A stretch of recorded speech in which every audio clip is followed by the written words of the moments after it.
بطول مانع كل غنيمة فضل وكاشف كل عزيمة عزل. أما بعد، فقال الله سبحانه وتعالى: بسم الله الرحمن الرحيم. كتاب أنزلناه إليك لتخرج الناس من الظلمات إلى النور. ناظرین کرام، السلام علیکم ورحمۃ اللہ۔ ہمارا آج کا موضوع ہے آثار قرآن مجید۔ اس کا معنی اور اس کا مطلب یہ رہا کہ قرآن مجید کی فضیلت اور اس کا اثر، یعنی قرآن مجید کی آیتیں انسان پر اثر کرتی ہیں۔ تو قرآن مجید کی آیتیں انسان پر اثر کرتی ہیں، اور چند معروضات قرآن کی فضیلت کے سلسلے سے رہیں گے۔ ابھی ہم نے قرآن مجید کی ایک آیت تلاوت ارشاد فرمائی، جس میں پروردگار عالم سورہ ابراہیم کی پہلی آیت میں ارشاد فرما رہا ہے: کتاب انزلناہ الیک لتخرج الناس من الظلمات الی النور۔ ہم نے، پروردگار عالم کہہ رہا ہے کہ ہم نے قرآن کو نازل کیا الیک لتخرج الناس من الظلمات الی النور، تاکہ لوگوں کو ظلمات سے نکال کر، تاریکی سے نکال کر روشنی کی طرف لے آئیں، نور کی طرف لے آئیں۔ یعنی اللہ بھی یہ چاہتا ہے کہ اس کے بندے ہمیشہ نور کی طرف رہیں، اس کے بندے ہمیشہ ہدایت یافتہ ہو جائیں، اس کے بندے متقی اور پرہیزگار ہو جائیں، اس کے بندے اللہ کی راہ میں آ جائیں اور گناہ سے دور ہو جائیں اور تمام شیاطین کے شر سے دور ہو جائیں۔ تو اس کے بعد پیغمبر اکرم نے ارشاد فرمایا قرآن مجید کے سلسلے سے: القرآن افضل کل شیء دون اللہ۔ قرآن کی برتری خدا کے علاوہ تمام چیزوں پر قرآن کی برتری ہے، یعنی ہر چیز پر قرآن مجید کی برتری ہے خدا کے علاوہ۔ اسی طریقے سے ایک اور حدیث میں پیغمبر اکرم ارشاد فرماتے ہیں: فضل القرآن علی سائر الکلام کفضل اللہ علی خلقہ۔ پیغمبر اکرم ارشاد فرماتے ہیں کہ فضل القرآن علی سائر الکلام، قرآن کی فضیلت دوسرے کلاموں پر ایسے ہی ہے کفضل اللہ علی خلقہ، جس طریقے سے اللہ کی برتری اپنے بندوں پر ہے۔ پیغمبر اکرم نے اس حدیث میں خود یہ مثال دی ہے کہ قرآن کی فضیلت کے سلسلے سے، اللہ کے کلام کے سلسلے سے، اللہ کا کلام دوسرے دنیا کے جتنے زبانیں ہیں، دوسرے دنیا کے جتنے بھی کلام ہیں، ان تمام کلاموں پر اللہ کا کلام بھاری ہے۔ اور مثال آگے پیغمبر اکرم نے ارشاد فرمایا کہ فضل اللہ علی خلقہ، جیسے اللہ کی برتری اپنے بندوں پر ہے۔ اللہ خالق ہے، اس کے بندے مخلوق ہیں۔ اللہ قدرت رکھنے والا ہے، اللہ ہر شے پر قادر ہے۔ اللہ کی قدرت بے انتہا ہے، لیکن بندوں کی قدرت ایک ناچیز ہے۔ اللہ کے مقابلے میں بندہ کچھ نہیں ہے۔ اللہ دنیا کو، تمام دنیا کو پیدا کرنے والا ہے، تمام مخلوق کو پیدا کرنے والا ہے۔ اتنا ہی نہیں، تمام مخلوق کی رزق کی ذمہ داری بھی اللہ نے لی، اس لیے کہ اللہ کی قدرت بہت بڑی وسیع ہے۔ انسان کو چاہیے کہ اللہ کی راہ میں آ جائیں۔ اسی طریقے سے آگے حدیث ہے، پیغمبر اکرم ارشاد فرماتے ہیں: القرآن غنی لا غنا دونہ ولا فقر بعدہ۔ پیغمبر اکرم ارشاد فرماتے ہیں کہ قرآن ایک ایسی دولت ہے جس کی بے نیازی ممکن نہیں ہے، اور قرآن کو حاصل کرنے کے بعد اس پر فخر نہیں ہوتا، اس پر تنگدستی نہیں آتی. جو انسان قرآن کو پڑھتا ہے وہ انسان کبھی تنگدست نہیں ہو سکتا، اس انسان کو فخر نہیں آتا. اس کے بعد پیغمبر اکرم آگے ارشاد فرماتے ہیں اصدق القول و ابلغ الموعظہ و احسن القصص کتاب اللہ. پیغمبر اکرم ارشاد فرماتے ہیں کہ اصدق القول سچا کلام اللہ کا ہے، اور اس قرآن مجید میں وَأَبْلَغُ الْمَوْعِظَةِ، اور اس قرآن مجید میں واض و نصیحت بھی موجود ہے، اور یہ اللہ کا کلام فصیح و بلیغ کلام ہے. وَأَحْسَنُ الْقِصَصِ کتاب اللہ، اور اس قرآن مجید میں بڑے ہی حسین اور خوبصورت واقعے موجود ہیں جو انسان کی زندگی کو بدل دیتے ہیں. انسان کو چاہیے کہ اللہ کی راہ میں آ جائیں، قرآن مجید کی تلاوت کریں، زیادہ سے زیادہ قرآن مجید کی تلاوت کریں اور قرآن مجید کی تلاوت کو انجام دیں. ایک مرتبہ مدینہ منورہ میں پیغمبر اکرم بیٹھے ہوئے ہیں، مسجد میں بیٹھے ہوئے ہیں، اور تمام صحابی بھی آپ کے ارد گرد بیٹھے ہوئے ہیں. پیغمبر اکرم نے اپنے تمام صحابیوں کو یہ ارشاد فرمایا ان القلوب تصدع کما یصدع الحدید فقیلا. پیغمبر اکرم نے ارشاد فرمایا جس طریقے سے انسان کے دل اور جس طریقے سے لوہا زنگ کھا جاتا ہے، اسی طریقے سے انسان کا دل بھی زنگ کھا جاتا ہے. صحابیوں نے سوال کیا یا رسول اللہ، جس طریقے سے لوہا زنگ کھا جاتا ہے اسی طریقے سے انسانوں کے قلوب اور انسان کے دل بھی زنگ کھا جاتے ہیں، اس کا راستہ کیا ہے؟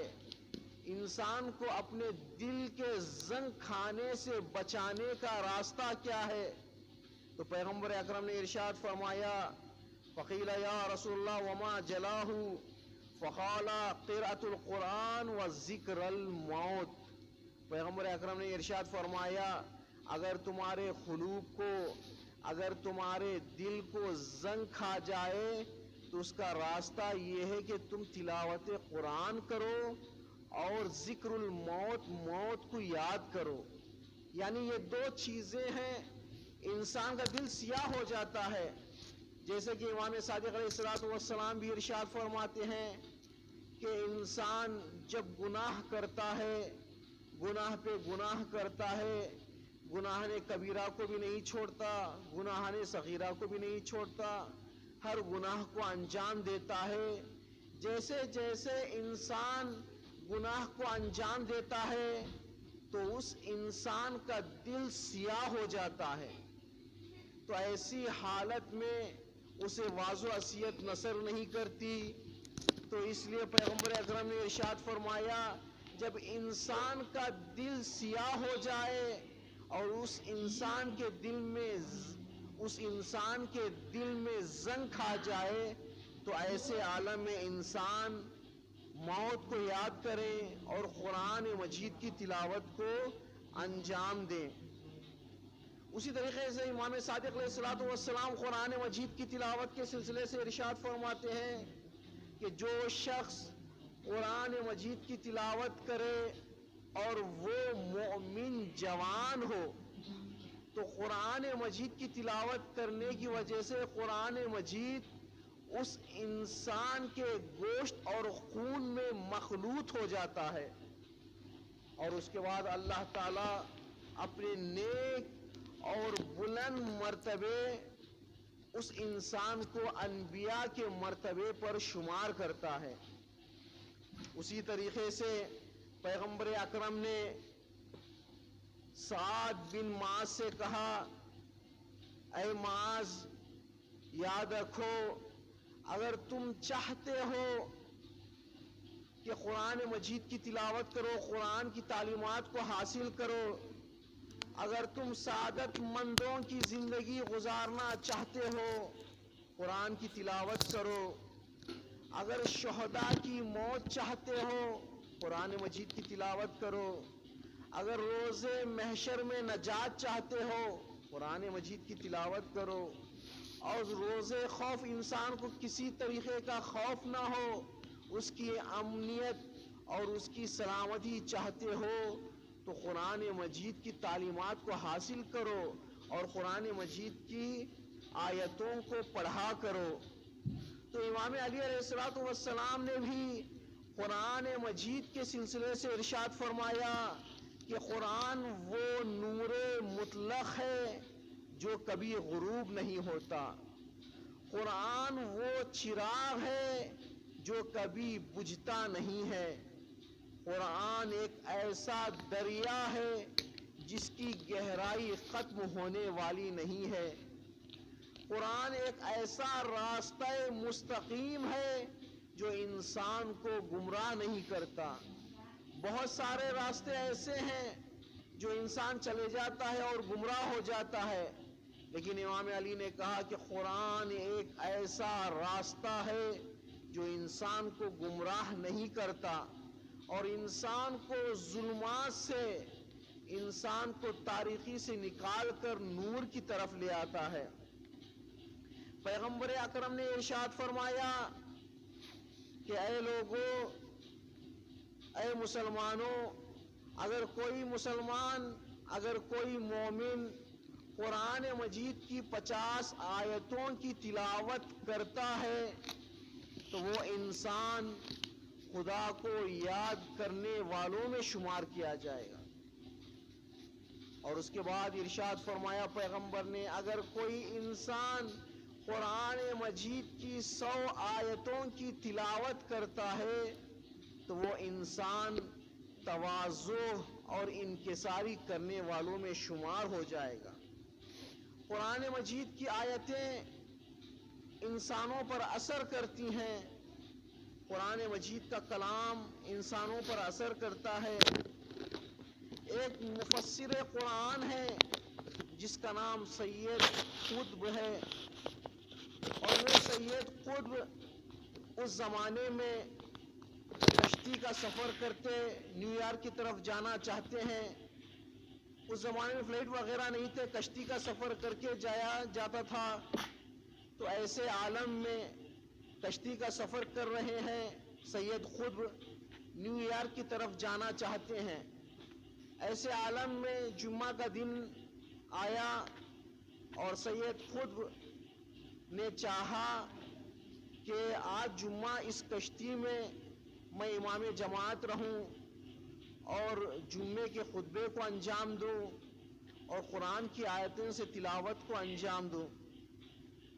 انہوں نے چاہا کہ جمعے کو دیا، جمعے کے خطبات کو دیا اور جمعے کے سارے ارکان کو انجام دیا اور اس کے بعد تلاوت قرآن کو انجام دیا۔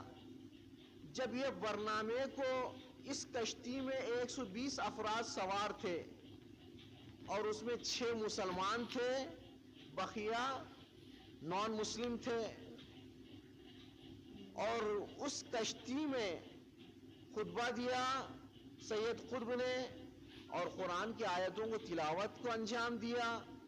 جیسے ہی دیا، ایک مسیحی عورت سید قطب کے پاس آئی، آنے کے بعد کہا، اے سید قطب، تمہارا یہ برنامہ مجھے بہت زیادہ پسند آیا، میں مسیحی ہوں، تمہارے مذہب سے واقف نہیں ہوں، لیکن تمہارا یہ برنامہ، نماز کا پڑھنا، روزوں کا انجام دینا اور قرآن کی آیت کی تلاوت کرنا مجھے بہت زیادہ پسند آیا، تم مجھے مسلمان بنا دو، تم اپنے مذہب میں داخل کر دو۔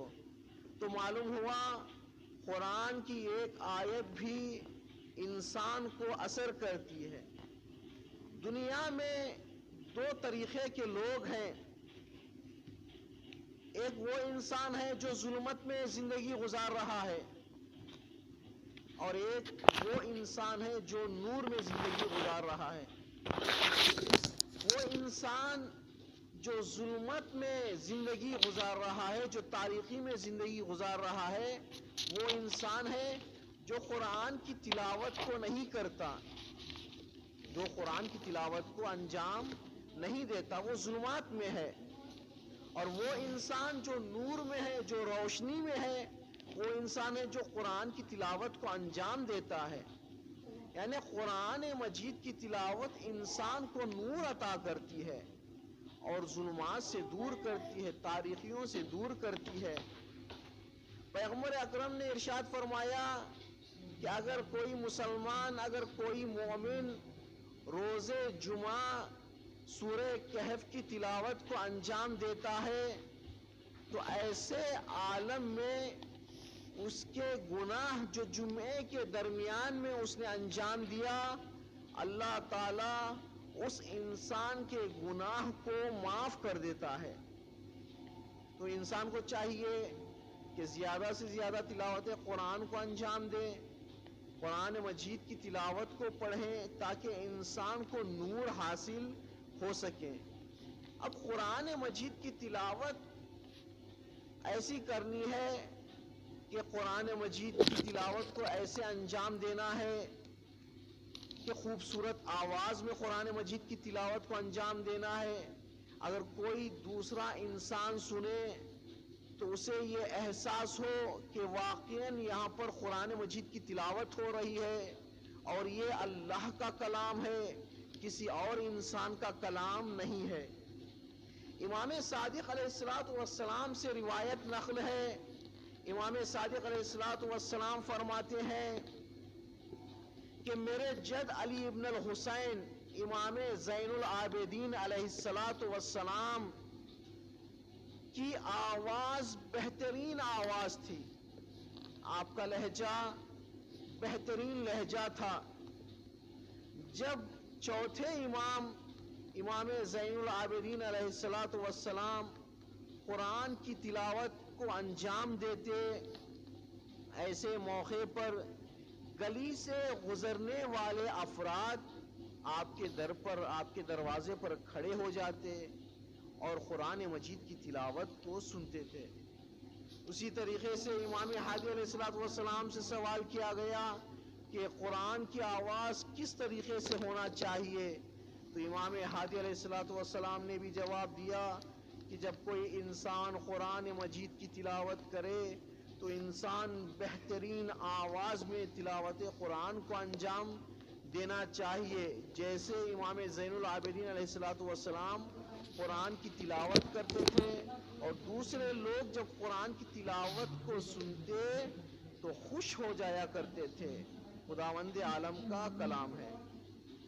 ایک شخص پیغمبر اکرم سے سوال کیا کہ یا رسول اللہ، قرآن مجید کی تلاوت کرنا ہے اور کس انسان کی خوبصورت آواز ہے، تو پیغمبر اکرم نے اس شخص کو جواب دیا، دیکھو جو انسان قرآن مجید کی تلاوت کو تدبر کے ساتھ، تفکر کے ساتھ انجام دیتا ہے اور اس کے ساتھ اس کے دل میں خوف خدا آ جاتا ہے، تو ایسا انسان کی آواز بہترین آواز ہے، ایسے انسان کا لہجہ بہترین لہجہ ہے۔ رسول خدا صلی اللہ علیہ وآلہ وسلم ابی مسعود سے فرمایا، اے ابی مسعود، تمہاری آواز بہترین آواز ہے، تمہارا لہجہ بہترین لہجہ ہے، تم قرآن مجید کی تلاوت کو انجام دو۔ تو ابی مسعود نے کہا کہ یا رسول اللہ، میں آپ کے ہوتے ہوئے قرآن مجید کی تلاوت کیسے کروں؟ میں چاہتا ہوں کہ آپ سے فیضیاب ہو جاؤں، لیکن پیغمبر اکرم کا ابی مسعود پر اظہار بڑھا، اصرار بڑھا، اور پیغمبر اکرم نے کہا کہ اے ابی مسعود، تمہاری آواز بہترین آواز ہے، تمہارا لہجہ بہترین لہجہ ہے، تم قرآن مجید کی تلاوت کو انجام دو۔ تو اب ابی مسعود پیغمبر اکرم کے اصرار پر ابی مسعود نے قرآن مجید کی تلاوت کو انجام دیا. جیسے قرآن مجید کی تلاوت کو انجام دیا پیغمبر کے آنکھوں سے آنسو جاری ہو گئے. پیغمبر اکرم نے ارشاد فرمایا اے ابی مسعود تم نے بہترین قرآن کی تلاوت کو انجام دیا ہے اور جیسے تم نے تلاوت قرآن کی اللہ کا کلام میرے دل پر اثر کیا ہے. اللہ کا کلام میرے دل پر اثر کیا ہے. معلوم ہوا تلاوت کرنے والا قرآن کی بہترین آواز میں تلاوت کرے تو انسان کے دل میں قرآن کی آیتیں اثر گزار ہو جاتی ہیں. علامہ مجلسی علیہ رحمہ فرماتے ہیں اپنی کتاب میں لکھتے ہیں علامہ مجلسی لکھتے ہیں کہ مجھے یقین ہے کہ روز محشر قرآن کی صورت علی کے چہرے کی مانند ہوگی, علی کے چہرے کی مثال ہوگی. سوال کرنے والوں نے ان کے شاگردوں نے سوال کیا کہ آپ کس یقین سے کہہ سکتے ہیں کہ قرآن کا چہرہ روز محشر علی کے چہرے کی مانند ہوگا؟ تو علامہ مجلسی علیہ رحمہ نے دلیل کو پیش کیا اور آپ نے یہ ارشاد فرمایا کہ علی نے خود فرمایا ہے انا کلام اللہ الناطق, میں کلام ناطق ہوں, میں بولتا ہوا قرآن ہوں. تو معلوم ہوا روز محشر قرآن مجید کا چہرہ علی کے چہرے کے مانند ہوگا. اور علی ابن ابی طالب کو بہت زیادہ قرآن مجید سے انس تھا, بہت زیادہ قرآن مجید سے محبت کرتے اور بہت زیادہ قرآن مجید کی تلاوت کو انجام دیتے, تفکر کے ساتھ تدبر کے ساتھ قرآن مجید کی آیتوں کو تلاوت کرتے. اسی لیے رسول اکرم نے امام علی علیہ السلام کے سلسلے سے فرمایا ھذا علی مع القرآن القرآن مع علی لا یفترھا حتی یرد علی الحوض. پیغمبر اکرم نے ارشاد فرمایا کہ قرآن علی کے ساتھ ہے اور علی قرآن کے ساتھ ہیں اور یہ دونوں ہرگز جدا نہیں ہوں گے یہاں تک کہ حوض کوثر میں قرآن اور علی وارد ہوں گے. تو امام علی علیہ السلام بہت ہی تفکر کے ساتھ, بہت ہی تدبر کے ساتھ قرآن مجید کی تلاوت کو انجام دیتے تھے. اسی طریقے سے امام حسن علیہ السلام بھی قرآن مجید کی بہت زیادہ تلاوت کرتے تھے. اب جب اس آیت پر پہنچتے کہ قرآن مجید کی آیت ہے یا ایھا الذین آمنو, اس کا مطلب یہ ہے کہ اے ایمان لے آنے والو. جب اس آیت پر پہنچتے کہ اے ایمان لے آنے والو تو امام حسن علیہ السلام فرماتے لبیک یا لبیک. آپ لبیک کہتے, پروردگار عالم سے مخاطب ہو کر کہتے اے اللہ میں حاضر ہوں, اے اللہ میں حاضر ہوں. یعنی اس آیت پر جیسے ہی امام حسن پہنچتے یا ایھا الذین آمنو, اے ایمان لے آنے والو, تو امام حسن علیہ السلام لبیک یا لبیک کہہ کر اللہ سے حاضر ہونے کا ثبوت دیتے. انس بن مالک کہتے ہیں, وہ ذکر کرتے ہیں کہ میں نے امام حسن مجتبیٰ علیہ السلام کو دیکھا کہ ایک کنیز آپ کے پاس آئی, ایک گلدستہ کو لے کر آئی اور امام حسن کی خدمت میں دیا. تو امام حسن نے اس کنیز کو آزاد کر دیا. جب سوال کرنے والوں نے آپ کے ارد گرد, آپ کے صحابی, آپ کے چاہنے والے سوال کرنے والوں نے سوال کیا مولا صرف اس نے آپ کو گلدستہ دیا اور آپ نے اسے آزاد کر دیا؟ تو امام حسن نے اپنے صحابیوں سے, اپنے چاہنے والوں سے کہا کہ دیکھو میں نے اس کنیز کو آزاد کر کے قرآن مجید کی آیت پر عمل کی ہے۔ قرآن مجید کی آیت یہ ہے کہ جب تمہیں کوئی ہدیہ دو تو تم اس سے بہتر ہدیہ دو۔ تو امام حسن نے کہا کہ اے انس، اس سے بہتر ہدیہ کچھ اور نہیں ہو سکتا کہ میں اس کنیز کو آزاد کر دوں۔ تو امام سجاد علیہ السلام سے بھی بہت زیادہ قرآن سے انس تھا، بہت زیادہ قرآن سے محبت کرتے تھے۔ چوتھے امام علیہ السلام فرماتے ہیں کہ اگر سارے انسان جتنے بھی مشرق سے لے کر مغرب تک ہیں وہ سارے انسان مر جائیں اور قرآن مجید میرے ہاتھوں میں ہو تو مجھے کسی چیز کا خوف نہیں ہوگا، مجھے کسی چیز کا ڈر نہیں ہوگا۔ قرآن مجید اللہ کا کلام ہے اور اللہ کا کلام انسانوں پر اثر کرتا ہے۔ ایک روز آپ کی کنیز ایک پیالے میں پانی لے کر آئی وضو کے لیے، ہاتھوں سے پیالہ چھوٹ گیا، امام غصے میں آئے، اس نے کہا والکاظمین والغیظ، یہ وہ لوگ ہیں جو غصے کو پی جاتے ہیں۔ تو چوتھے امام نے کہا کہ میں نے غصے کو پی لیا ہے۔ اس کے بعد اس نے فرمایا، اس کنیز نے کہا والعافین عن الناس، یہ وہ لوگ ہیں جو انسانوں کے جرم کو معاف کر دیتے ہیں، جو انسانوں کی غلطیوں کو معاف کر دیتے ہیں۔ جو چوتھے امام نے فرمایا جا میں نے تجھے معاف کر دیا۔ اب اس نے آگے بڑھ کے قرآن کی آیت تلاوت کی، اس نے کہا واللہ یحب المحسنین، اللہ احسان کرنے والوں کو محبت کرتا ہے۔ جیسے ہی اس نے اس آیت کی تلاوت کی تو چوتھے امام نے کہا کہ جا میں نے تجھے آزاد کر دیا، اور وہ خوش ہو گئی اور امام کی بارگاہ سے چلے گئی۔ امام رضا علیہ السلام کے سلسلے سے بھی ملتا ہے کہ امام رضا علیہ السلام بہت زیادہ قرآن کی تلاوت کرتے، تقریباً 3 دن میں ایک قرآن مجید کی تلاوت کرتے، ایک قرآن کو ختم کرتے، بہت زیادہ قرآن مجید کی تلاوت کرتے۔ امام رضا علیہ السلام سے سوال کیا گیا اے مولا آپ بتائیے کہ نماز میں سورہ حمد کو ہی اللہ نے کیوں کہا کہ نماز میں سورہ حمد کو پڑھو، کیا کوئی دوسرا سورہ نہیں تھا؟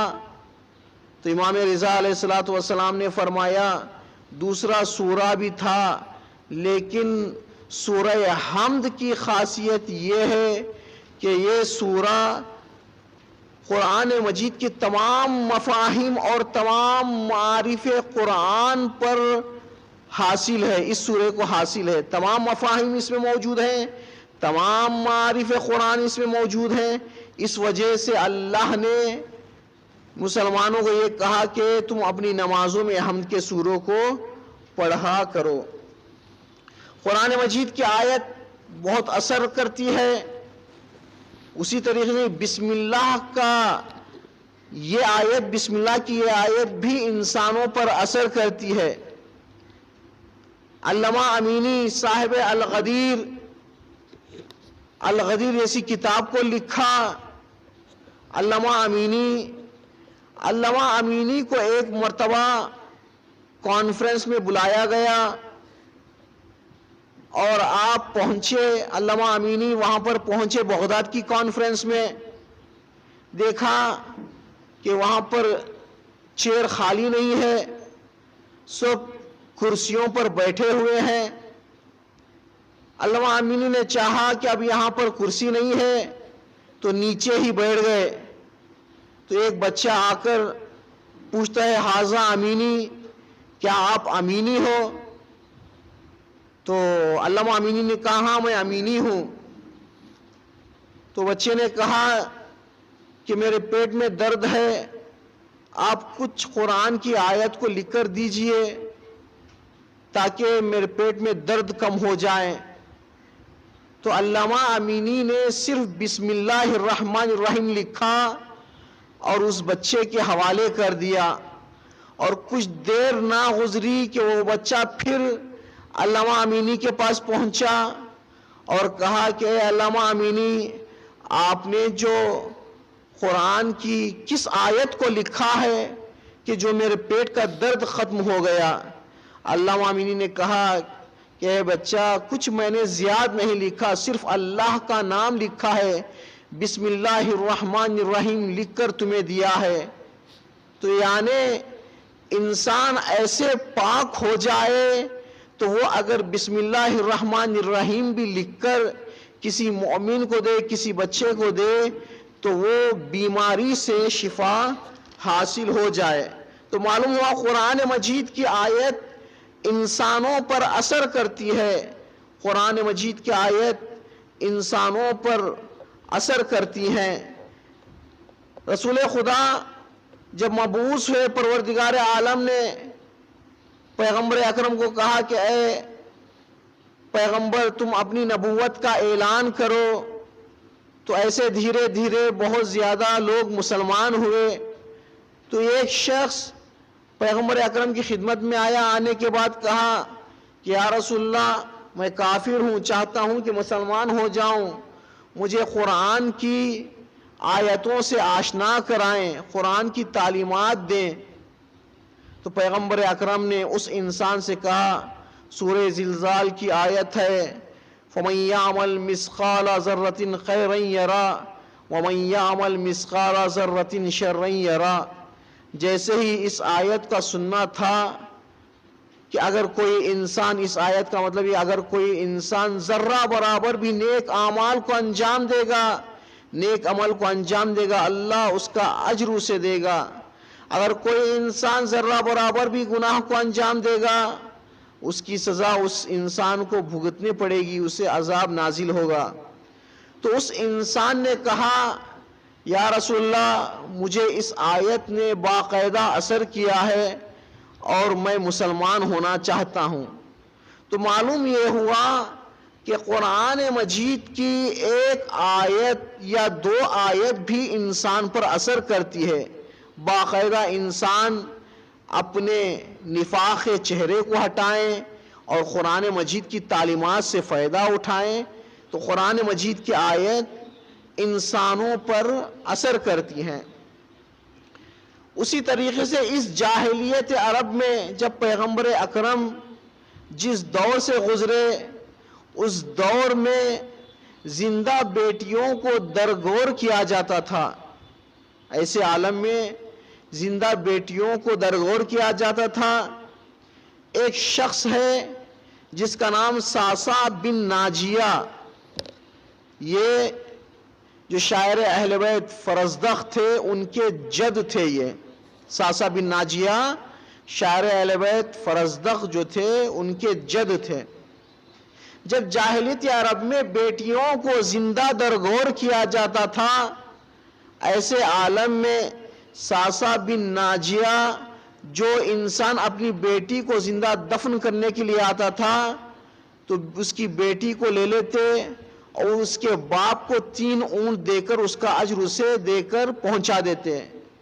اس طریقے سے ساسا بن ناجیہ نے 750 اونٹ دیے اور 200 بیٹیوں کو بچا لیا۔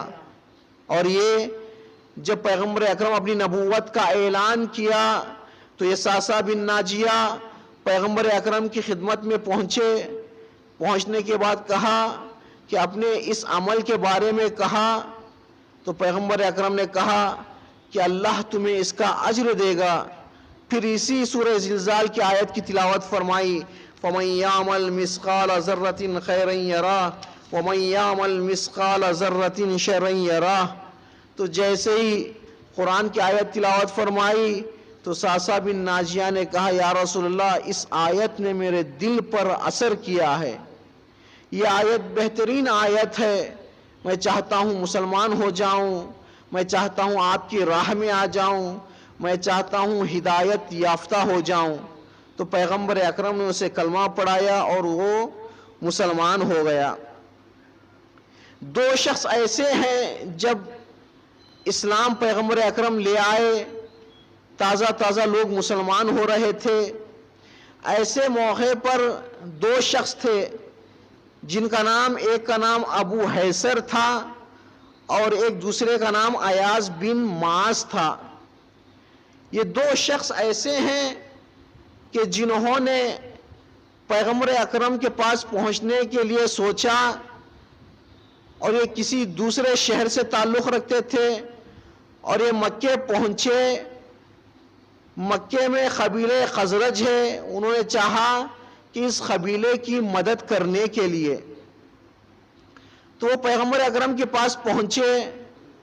پیغمبر اکرم نے کہا کہ میں اللہ کا نبی ہوں، اللہ کا بھیجا ہوا بندہ ہوں، میں نبوت لے کر آیا ہوں۔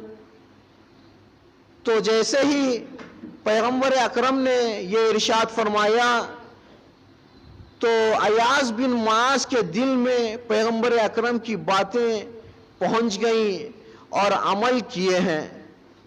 جیسے ہی پیغمبر اکرم کی یہ باتیں عمل کیے ہیں تو ایاز نے کہا کہ اے مسلمانوں، اے مکے والوں، تم مسلمان ہو جاؤ، یہ نبی ہے اور یہ پیغمبر ہے اور یہ اسلام کو لے کر آیا ہے اور یہ تمہیں اچھی باتیں بتا رہا ہے، تم زیادہ سے زیادہ چاہو کہ اس کی بارگاہ میں آؤ اور آنے کے بعد اور نیک باتوں کو سیکھو۔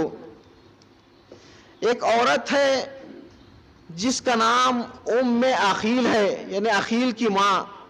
اس کا ایک بچہ تھا عقیل، اور یہ بہت زیادہ اسلام کو چاہتی تھی اور مسلمان ہونا چاہتی تھی۔ ایک مرتبہ ایسے ہوا کہ اس کا بیٹا کنویں میں پڑ کر مر گیا اور اس کے گھر میں مہمان آئے ہوئے تھے۔ ایسے موقع پر اس نے نہیں چاہا کہ یہ بری خبر اپنے مہمانوں کو دوں اور انہیں غمزدہ کر دوں، تو اس نے یہ خبر نہیں پہنچائی، تمام لوگوں کو کھانا کھلایا۔ کھلانے کے بعد اس کے بچے کی مرنے کی خبر اس نے جب سامنے رکھی تو اس کے لوگوں نے، جو مہمان آئے ہوئے تھے، اس کے مہمانوں نے کہا کہ قرآن کی آیت ہے کہ تم نے مہمانوں کی مہمان نوازی کی ہے، اللہ اس کا اجر تمہیں عطا کرے گا۔ تو اور یہ ام عقیل جو ہے مسلمان ہو گئی۔ تو ہم اس طریقے سے قرآن مجید کی آیتوں کو زیادہ سے زیادہ تلاوت کریں اور زیادہ سے زیادہ پڑھیں، اور ماہ رمضان میں کوئی انسان ایک قرآن کی تلاوت کو انجام دیتا ہے تو گویا وہ سارے قرآن کی تلاوت پڑھنے کا ثواب ہے۔ انسان کو چاہیے کہ زیادہ سے زیادہ قرآن مجید کی تلاوت کو انجام دے اور قرآن مجید کی تلاوت کو پڑھے، اور جس طریقے سے پڑھنے کا حق ہے اپنی اچھی آواز میں، اپنی بہترین لب و لہجے میں پڑھے اور قرآن مجید کو حاصل کرنے اور قرآن کی آیت کو سیکھنے کی زیادہ سے زیادہ کوشش کریں۔ وآخر الدعوانا والحمد للہ رب العالمین۔